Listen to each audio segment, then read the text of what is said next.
Good afternoon, and welcome to this week's episode of The Entrepreneur's Journey. My name is Kira Walters, and I'm your host as usual for the feature. And this week, we will speak to budding icon, entrepreneurial icon in Jamaica, Ryan T. Anderson of RTA Biz Shipping and Deliveries and RTA Energy Solutions. Yes, it's quite a bit. Without any kind of ado, let us get right into it. Ryan, where are you? Right here. Good afternoon. Good afternoon. Good afternoon. How are you doing this afternoon? Not too bad, honestly. Up and down. Busy making that money. Or serving the people of this country. Wow, that sounds. Tell us about that. What do you do to serve the people of this country, Ryan? Well, one of the main business that I operate is RTA Biz Shipping, which is just more than shipping. We do a full logistics platform for our customers. So if it is a case where you want to buy something online and have it delivered to your home here in Jamaica, we facilitate that with our e-commerce platform and the regular courier platform.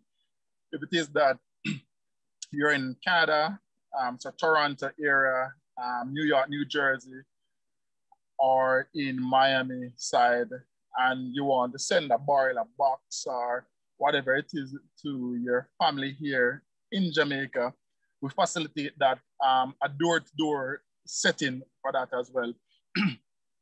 And if it is a case where you want something to be moved from Kingston to Mandeville or Moby, wherever it is, we can facilitate that as well.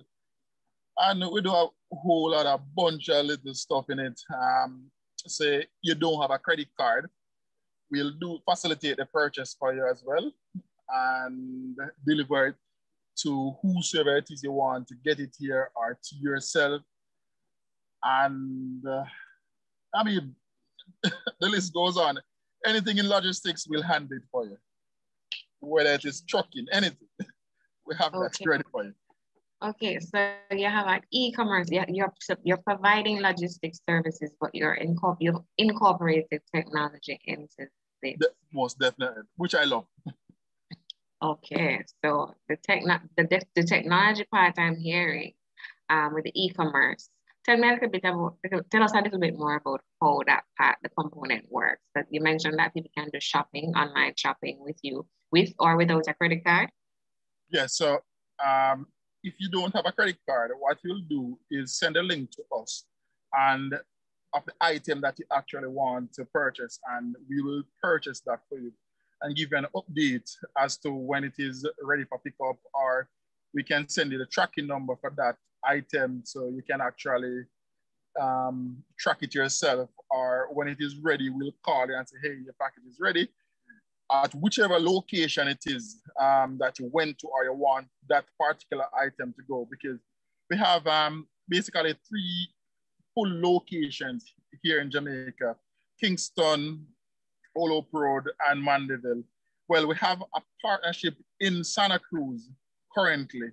So, persons definitely can utilize the services that we at RTA offer there. Okay, wonderful, very interesting. So, when did RTA start? Well, the shipping side of it, or does the entire... No, just tell me, when did RTA start? Yes, because I want to know how it started, but tell us when it started. Oh, well, registered, we started in 2014, but unregistered, basically 2012, when... And how, tell us how that evolved. Okay, well, it was in college, that I started the renewable energy side of things first. I was on the JPS at Maritime. The attended Caribbean. Caribbean Maritime Institute then. Yes, then. So they had formed something with JPS to do their street light. And I was a part of that team, which was selected. So I was pretty fascinated by what they were doing. And I mean, it's a practical thing, and I'm a hands-on kind of guy. So that basically piques my interest. And I liked it. I inquired more about it. I researched more about it. And I started selling one bulb. And I remember that because that is how I actually met this gentleman, Mr. yeah. Anderson. This young man would walk around the community and introduce himself to everyone and introduce what it is that he was selling, which at the time were energy saving bulbs, among other things, but those were the main features that you would sell to the people in the community. And when I said people in the community, it was the wider community. This man, this young, as I got to know him, he would reveal that he knew quite a lot of people just because of the type of initiative or the outgoing part of you would just go up to people and introduce yourself and start talking business. So yes, I know about that. That's how I know you. Continue. So what I chose to do then was, I mean, the popular term, dance here before you dance abroad.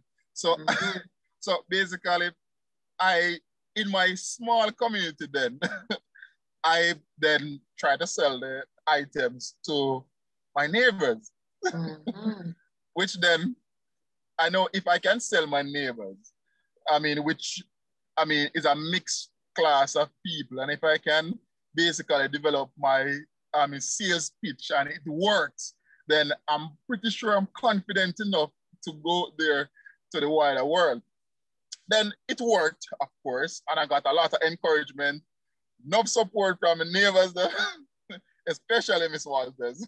Miss Walters, I know, change out every single bulb in her house. Yes, my name's Sell Me Good. Yes, then, most definitely. Then the Chinese, even though it is their product, they liked how I sell, they liked how I worked, and they had actually introduced me to a lot of their friends, and the network just continued to grow, which then, I like. Then, like 2 years after then becomes RTD shipping, I realized that I was bringing in a lot of stuff from China and US and Canada. And I realized that one of my biggest costs was shipping. And I approached the bigger players in the market, like DHL, FedEx, and they said, okay, then we can give you, say, 40%. And the 40% is like, it didn't make any sense just the same, because I want to be competitive, among the bigger players in the market. And I usually bring in stuff through another company that is now my competitor for like people around me. So persons would want a laptop battery, a screen for their laptop, a cell phone, whatever it is.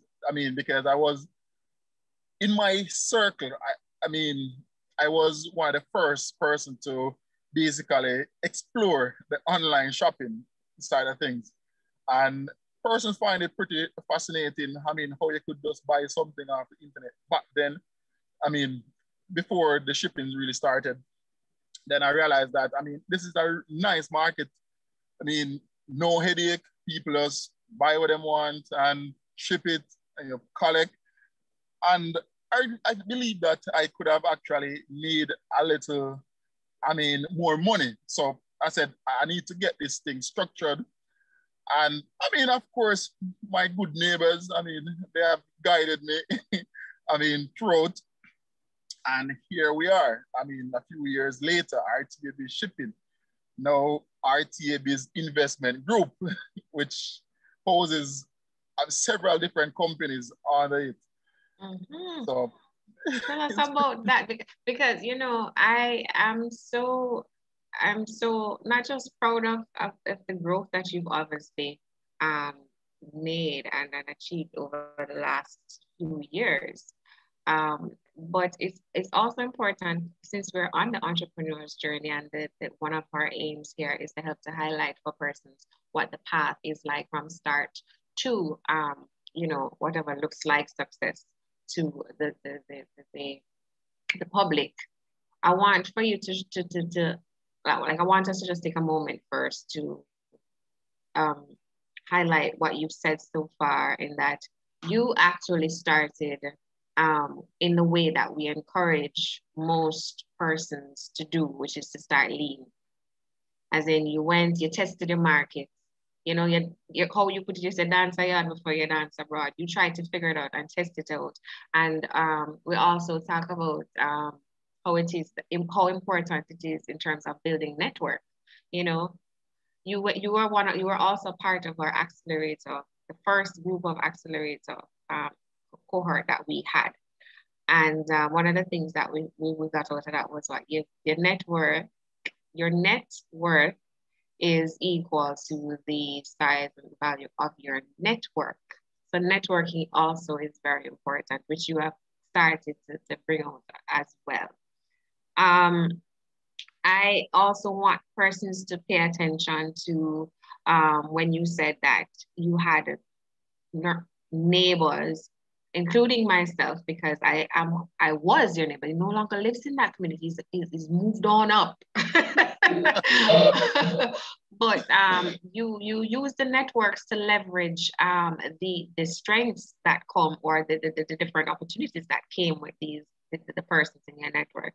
I being one of them at JBDC was always inquiring about your structure and what it is that you're doing and encouraging you to put that in place such that, because I thought this is one of the people that we call true entrepreneurial spirit, you know. You just get ideas and want to run with them right away. Don't pause. Yes, that's why I'm saying busy, because as soon the ideas come to your brain, you're ready to run with them. And I was always there like saying, but you have to put some system in place and da da da da da.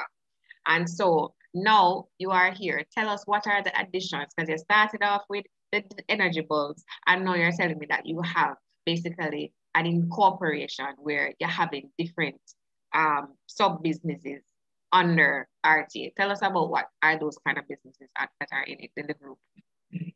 Well, one of my idea is that whatever it is that I depend on, I should be able to own it, right? In the sense that I depend on vehicles. I don't own a car, but we recently took over Mr. Tire Auto in Mandeville. So then that comprises of, from whatever it is that we need for any of our vehicles, we have it there. And then because we depend on it, we need to make some money from it, because we can't just buy something for ourselves only. So we have that arm of it. We have the renewable energy, which is there by itself. We have the shipping, which is there by itself. And we are now looking at properties. So we are gradually, how do properties come into the mix?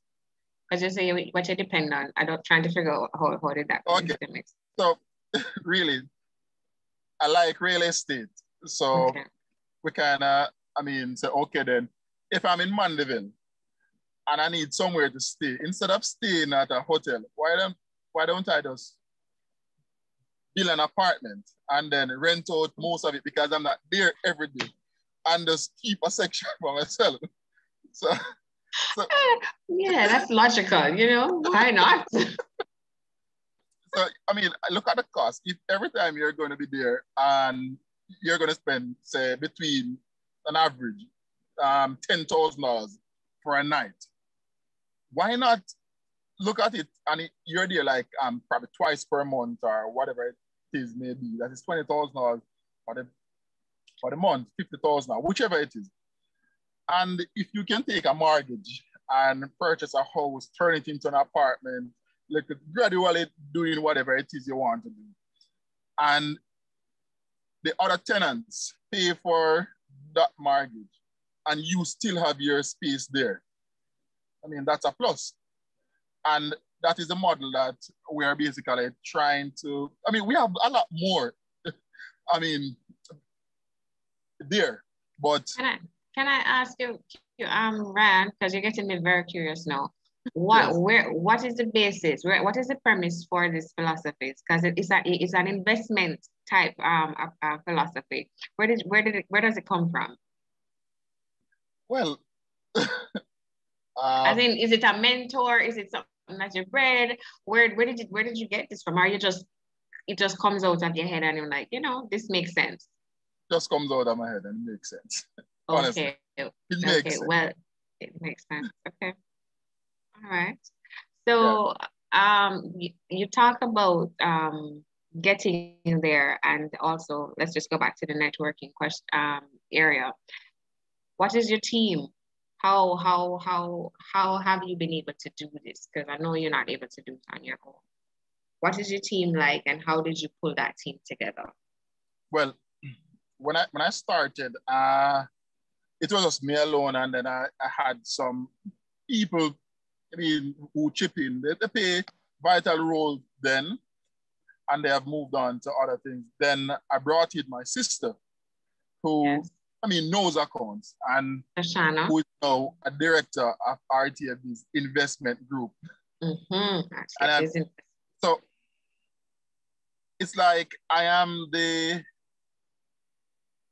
person who thinks of the idea.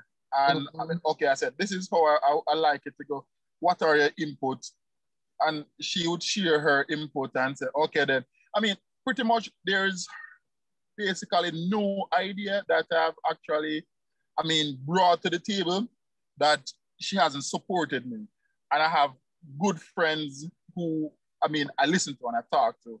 I want to wear like a Kira Walters, Neil, whosoever it is that, I mean, I might listen to, I might talk to and say, I mean, this is an idea. What do you think about that idea?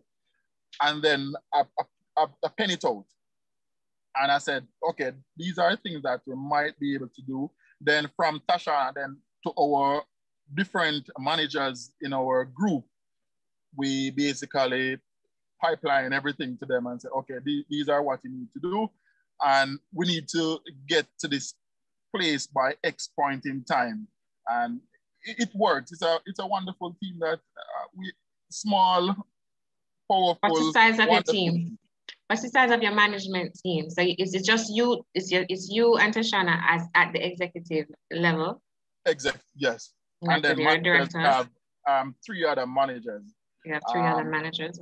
Yes. So overall operations manager and a manager that handles the tire shop and another one that manages the shipping aspect of things. Do you have a board?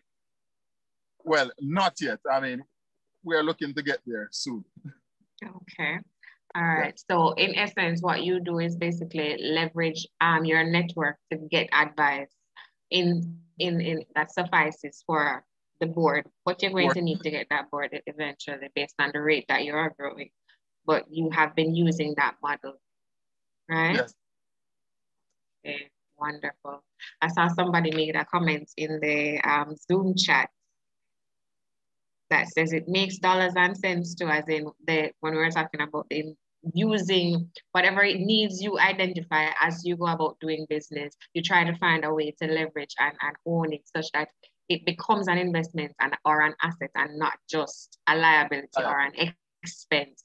It's true. It's foundational investment principle to own what you can and make it work for you as opposed to you being a slave or enslaved to whatever it is that you need. Yeah.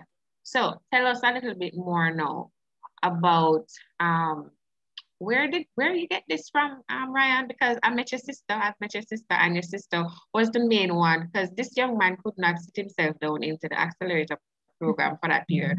He doesn't have the attention span for the focus. So Tashana actually was the person who ran the entire curriculum of the accelerator program and has taken it and I guess used it to help to develop things.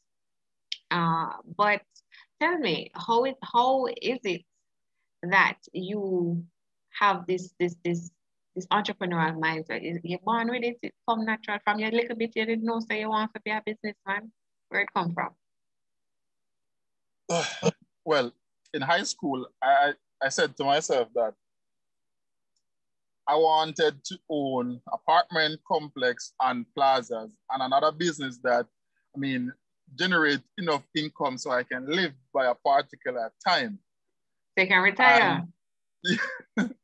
Which is early retirement. Yeah. Well, not really early. I mean, I said early retirement to a friend of mine some time ago. And they were telling me that it is not early retirement, right? You're just shifting your focus somewhere else because you're not going to retire at that early age. I said, come to think of it, this is true. I mean, I might just find something else that I like and just kind of settle down in it, which I don't know what that is yet. But I mean, you're setting the we're base. going to add more stuff to the group of companies, most definitely. Some easier ones. I remember you telling me you've never been employed. No, no. You've never been employed. The funny story is that, I mean, I basically use lunch money to basically start the business from scratch, lunch money. And then I would borrow money from Tasha on a credit card to just pay a bill without she knowing. Oh, that worked. So when I was starting the shipping business, I needed to advertise.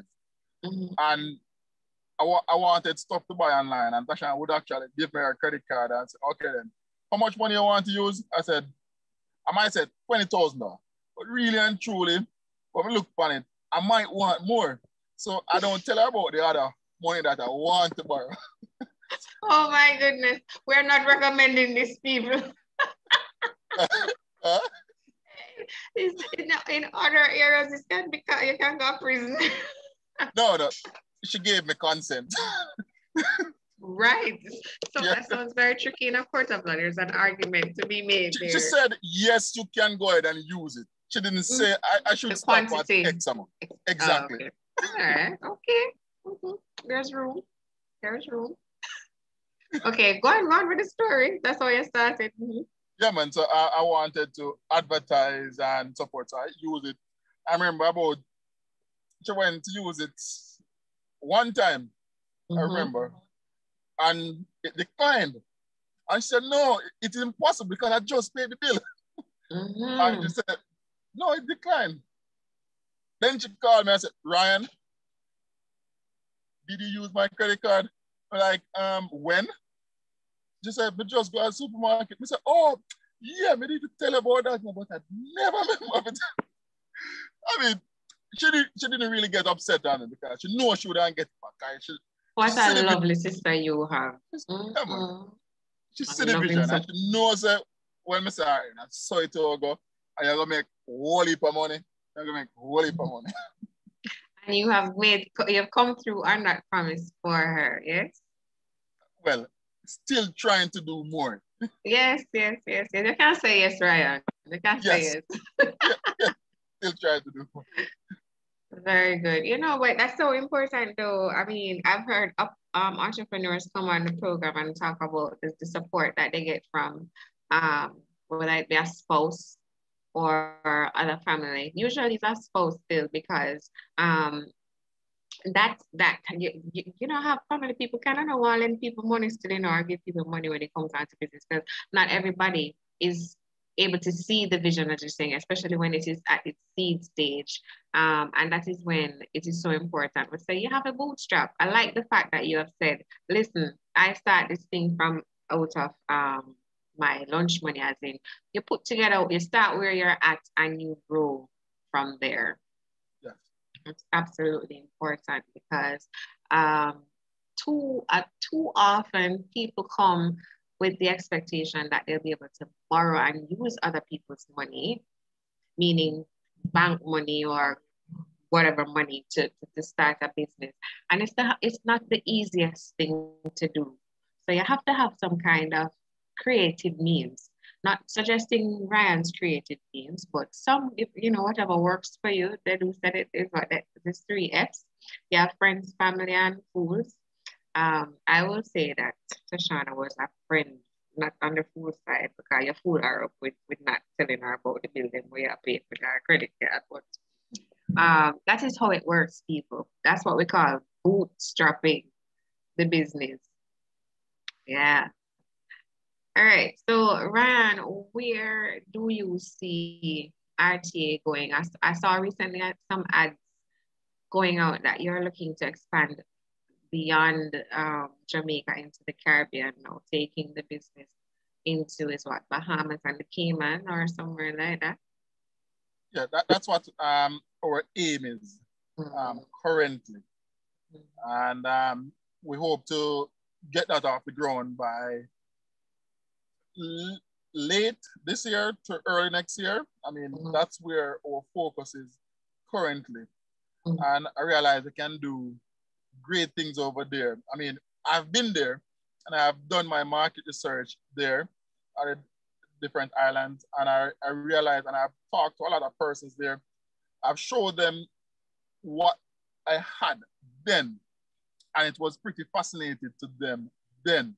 So imagine now, with all the improvements that I've done and the knowledge that I've gained so far, I mean, it is next to none.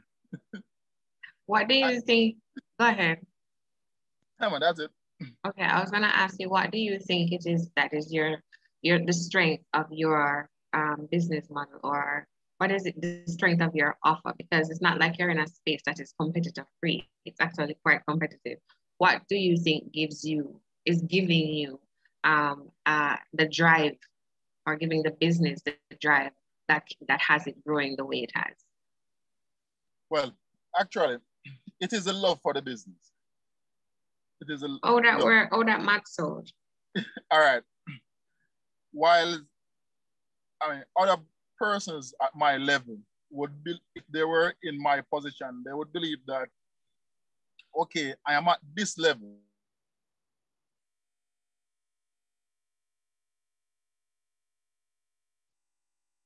Ryan, you are frozen. I don't know if you can hear me. You're don't know if it's my end or your end, but hello. Yes, Ryan, I'm hearing you, but your video has frozen for me. I don't know if it's the same for anyone else in the Zoom. Okay. Seems we may have lost Ryan due to poor connections because I'm not seeing him in the Zoom at the moment. I'll just take this time to remind you guys, if you are watching in the Zoom or you are on social media, which would be Instagram or YouTube or Facebook, you are welcome to join in the conversation. You are welcome to send any questions that you may have in for Ryan as we have the conversation with him about his entrepreneurial journey. And I will take those questions, we'll feed them to him. I see he's come back into the room. So just give him a moment to get his video and mic back up. Yeah. You're back with us, right? Yeah, I'm not sure what happened just now. I think it's just the data. This is the internet went and it dropped for a while. Yeah. Okay. So as I was saying, it is a love for the business. So not a lot of persons at my level would basically do what I do. All right. In the sense that they believe that they are managing director, CEO, whatever management position they have. They believe that, okay, the employee persons and the employees should do as they say, which is quite fine. There's nothing wrong with it in my book. But I take it a step further, where I'll get up early in the morning, I'll do whatever it is that my employees are hired to do. And if I see it and I have the time to do it, I will do it. I love the business in such a way that I will do the deliveries just the same. I like to see the smile on the customer's face when you deliver that package to them or whatever services is that we offer. And they said, you know, me I got to tell my friend about you. Me like your service. Me like your app. I mean, persons commend us on the various things that we have inside RTA. I mean, the money not sweet, sir. Like when a customer commends you and say, you know, say the app bad, you know, say, I love the website. I like your security features that you have in it. I like how you change my tire. I like how you have, the office is nice. I mean, those feeling that you get from these customers, I mean, worth more than the money, I think. Because once these customers are pleased, they will come back and they will tell their friend, and they will tell their friend and their family. So automatically you're getting money. Mm-hmm. And because of the love that you have for the business, we implement these things. And so that a customer feel pleased leaving our or any of our offices or wherever it is that we go to deliver to them. And so this is more joy and this is more benefit to us than the money. So I am hearing from you that you are driven from by customer focus. You're driven by what the customer's response and satisfaction level is by doing business with you. You want to meet their needs, you want to make them happy. And that gives you a particular passion to deliver. But, and I will attest to it too, because I actually will say it's your personableness, a part of the reason why I think you have been successful, and the networking part of your strength comes out so much because of your personableness and how you are with people naturally. And it allowed the business to grow organically in a sense without having to necessarily where people have to use money, because what I say is not who you know is sometimes good friend better than pocket money. And we can take that and say sometimes not who you know is who know you, but because you have built these relationships with people and you are able to also communicate in a way that shows people the benefits that are to be derived, they want to help you. Firstly, they want to help you, and then you also are able to show them how it is that you can have a mutually beneficial exchange when it is that they do things with you. I want to ask you something though, right? In this where a lot of people are struggling and so on because of what's going on with the last year and odd. How did COVID impact you? Because I mean, a lot of people are struggling. How did it impact the business?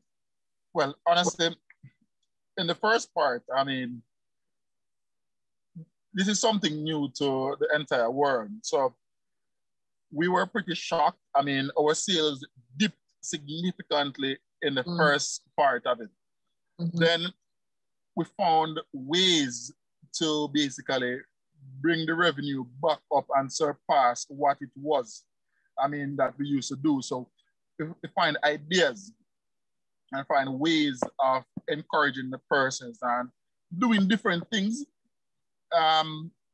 structurally to basically appeal to persons. And actually, it has been good so far. I mean, we just basically launched our affiliate program, which is once you're a member of RTAs and you actually select join the affiliate program, what it does is that once you send your referral link to a new member or a new friend, whosoever it is, you will get $500 from that new referral once that person ships with us. So the sky's the limit for that, and person like it, and person can make a bag of money from that. So imagine you here have 50 persons and you send that link to 50 persons and those 50 persons ship. That is what, $25,000 there? I mean, just like that, cash. It is not a store credit, it is real money in your hand. You're a salesman, I hear you. Okay, so I see you're saying basically you found ways to pivot during you found ways to pivot after you got over the initial shock of Yes. that slowdown period when everybody was just kind of figuring out what's going on with COVID and how it is to respond. Um, what has been the most challenging thing that you've experienced in business so far? Funding. I think that is pretty much everyone's cry, funding.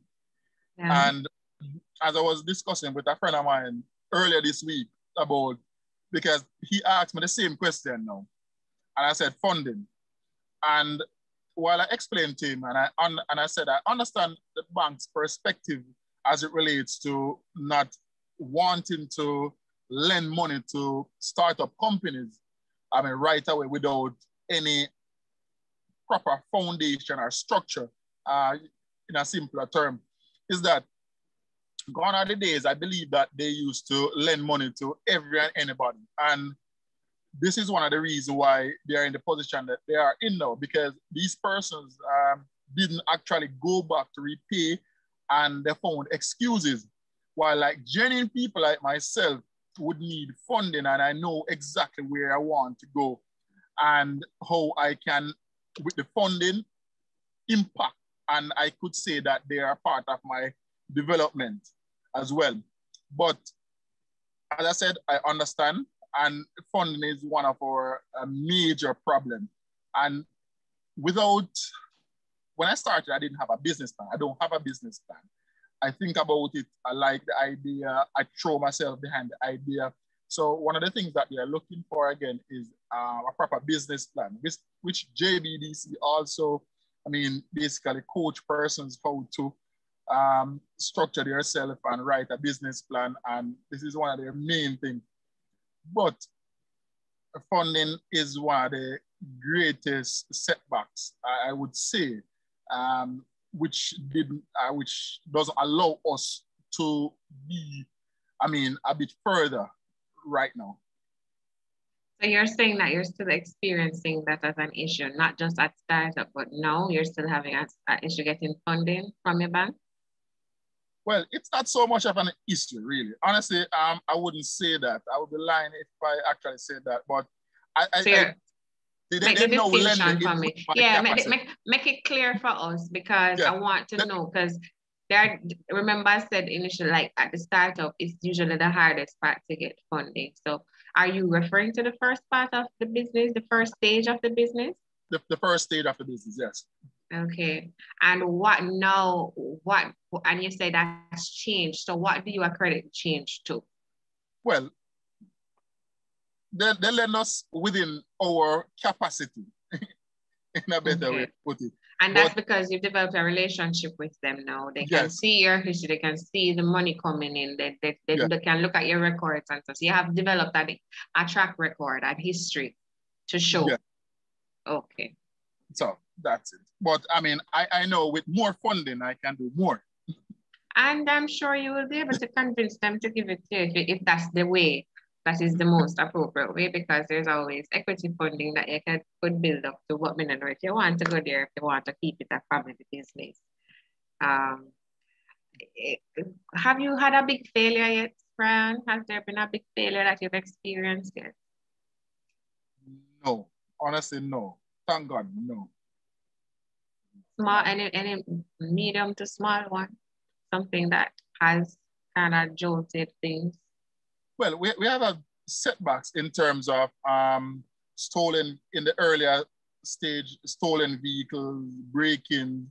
So, and that costs us a lot of money, millions of dollars. But we have, I mean, gotten around that, and we have found ways to improve on whatever it is that we had then, and we are moving much further. I mean, this is big. I looked at them as learning curves. Mm-hmm. I mean, persons might look at it negatively and may not want to move away from it, but I look at it as a simple setback, but something for you to learn. And I mean, basically embrace. Persons would knock me for that, but Not necessarily. Can you give us an example of one of the things that you would have learned from the setback? Give us a setback, for example, and what you would have learned. Okay, so one of the first thing is security and proper security as well. I mean, how you secure your place, who you let into your place, and how you vet your staffing and so forth. So it's basically one of the learning curves there. Okay. So seeing that you would have looked at these as growth opportunities, even though they were difficult things, can you identify any ways in which you yourself would have grown or changed as a result of the journey that you've been on as an entrepreneur? How has it, impacted you as a person? Repeat that question, please. Sorry. I'm asking you as an individual now, going through the entrepreneurial journey thus far, and with all that you have learned, can you maybe just tell us in a succinct way if it has changed you in any way? What I mean, this whole entrepreneurial journey, and how so it would have changed you. So, well, I wouldn't say for a better word, I would say it improved my skills and networking skills, sales, and how I look at life and how I look at business and the risks that persons need to take, how you take risks, and basically how you apply yourself to business, really. Mm-hmm. Mm-hmm. Yeah. Okay. Can you identify an experience or an event that would have been the most impactful for you so far? Well, none at the moment, honestly. Not yet. Okay, cool. Cool. No. What would you say are the most important traits for a successful entrepreneur? Well, believe in whatever it is that you set out to do. I mean, apply yourself, throw yourself behind it. Don't only leave everything up to the employees. I mean, it is your vision, it is your idea, and see through to the end or where you want it to actually go. Basically, just stay focused. Believe in the vision, stay focused. Yeah. Okay. All right. What have you had to work most hard at since becoming a business first? What exactly? What have you had to work the hardest at? In terms of? Just being in business. I mean, you're not perfect, are you? I mean, it sounds like you have a pretty good grasp on things, but there's usually something that challenges us. So what is it that you have had to work the hardest at as a business person, as an entrepreneur? Customer service. We want to keep it real. Oh, please, Ryan, I don't believe you. Come on. That's not the thing that you have to work the hardest at. Because for your mouth sweet like fuck. No, sir. From the days when you were walking the community and talking to people, I do not believe you about customer service, because I remember sometimes I get some bulb and I set the bulb, right? I set the bulb blow already, the bulb's supposed to run, right? I was like, no man, I'll come and I'll replace it. You don't have a problem with customer service. Tell me, think deep, dig deep. I could not tell you what I think it is, no, but I am not going to tell. I want you to tell me. Let me hear what you think here. Well, I mean, for the person in our from our perspective as business development professionals, what we speak to and teach is that there are different types of entrepreneurs, there are different type of business persons, right? And you have some persons who seem to have a natural and innate penchant for entrepreneurship. They have the skills, they just have the characteristics that make them do well at it. And those things usually are, they're very passionate, they're very self-driven, they're disciplined, they're motivated, and maybe they have the good networking skills like you, the people skills, and so on. But and they can spot an idea, they can spot a business idea very, very, very easily. And so they tend to be moving very quickly. Their thoughts move quickly, and they're also fast-paced. But what they also suffer from most of the time is that this kind of fast-paced thinking prevent them from putting in structure. So they are not the most structured people. Right? And that is one of the things I didn't know about you from in the early days, or I picked up about you in the early days. So I wanted to know if you don't even think about that anymore, because I think Tashana has plugged. Exactly. So Tashana I mean, has plugged that for you. yes. So I mean, So well, as you said, structure. I mean, and it is good that she's there, and I mean, she's a wonderful sister. I mean, just no, putting she's not on your sister no more. She's a wonderful partner, a wonderful wonderful business partner. Yes, she's a wonderful business partner. Yes. So I mean, we don't. I mean, in every business, I believe, but in this one, not every single thing we see eye to eye on, but we try to find a solution to basically, I mean, just get over that. We always find a solution. We say, okay, then, all right, try it your way. We said, try it your way. If it don't work, we have time. We are young, we have time on our hands to fix it. And based on where we want to go, we want to be able to make those mistakes now, if any at all. Make the mistakes now, fix it, or say, oh, this didn't work, let us try this way right away, because we want to grow big, and we just want persons to know RTA, right? And the other brands that is on the RTA. So we have a lot of time. She's more into structures. We are putting a structure. Really, you touch that one here. It's when you think about that from the day-to-day operations to where you want to go, the little things that, I mean, persons wouldn't even think would make a difference in their business. I remember when I started the shipping business, I was using Excel at the time. And how I wanted the business to run, Excel couldn't manage exactly what I wanted to do, because I wanted automatic email, I wanted invoicing, I wanted this. So when I approached some guys, some friends of mine, I said, this is what I want. And to where it is now, they said, Ryan, me you know how you do it, you know. We are work fine, we are follow your thing. But me think you have to outsource some of them stuff. I said, no, me not outsource. No, find a way to do it. Brainstorm it. So by the time they're up, entire night, entire day working to find the solution, the right solution, researching. They're good developers. They are some of Jamaica's best developers, and they're up and they're finding ways to do it. And I mean, ensure that even when we do it, we ensure that the security behind everything, every single thing that they do is next to none.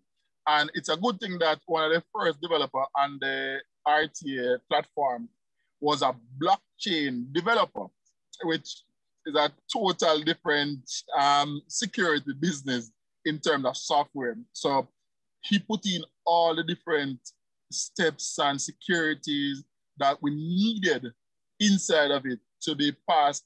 I mean, I remember when we sent the app to one of our first mobile app to Apple, they didn't find any issue. They approved it within 24 hours. The second one was the same thing. They approved instantly. I mean, so we know that that is one of our biggest structural change and strength that we have actually made so far, honestly. And from employees, the structure for them is at a whole.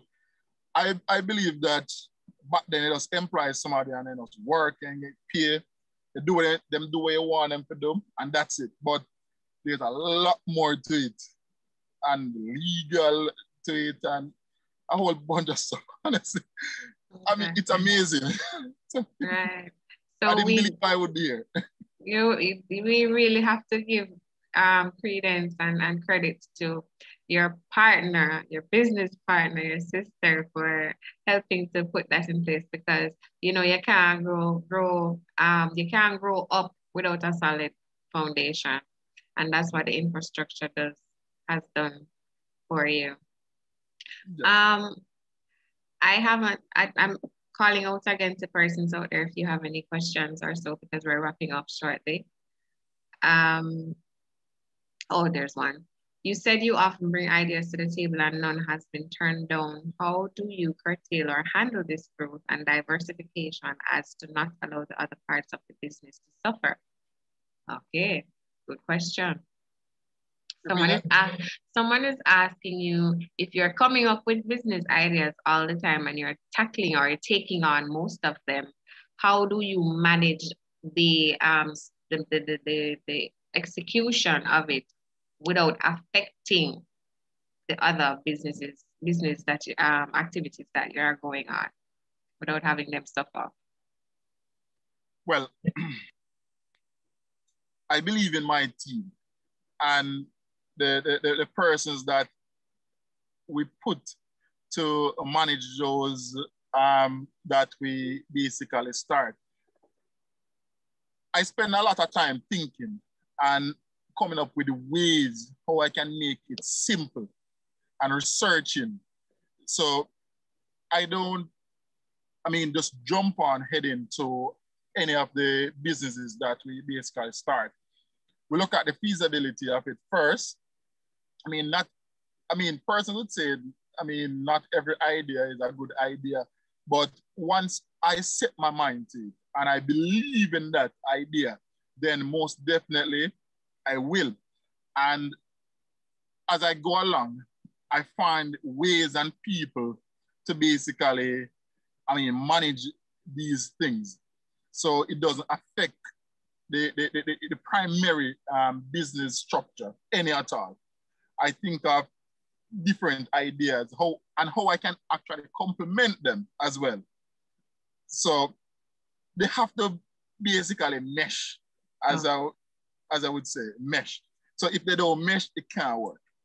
I was thinking of that as you began to answer, and you just brought it out a while ago, that you had said that they must be building on, they must be supporting what it is that you already have going on. So it's not like they're disparate. They're not all, widely dispersed in terms of the concepts, but they're actually complementary, as you said. And I think that is key. And also, I find what you said about not necessarily being the one to do it yourself. As in, this is going to be a lot more difficult. And we have to say this from my perspective as a business advisor, business development professional, saying to an entrepreneur who is still without a team, if you don't have a team, don't try this at home. Don't try this in business, because it is impossible to manage all the juggling parts that need to be looked at when you're dealing with startups.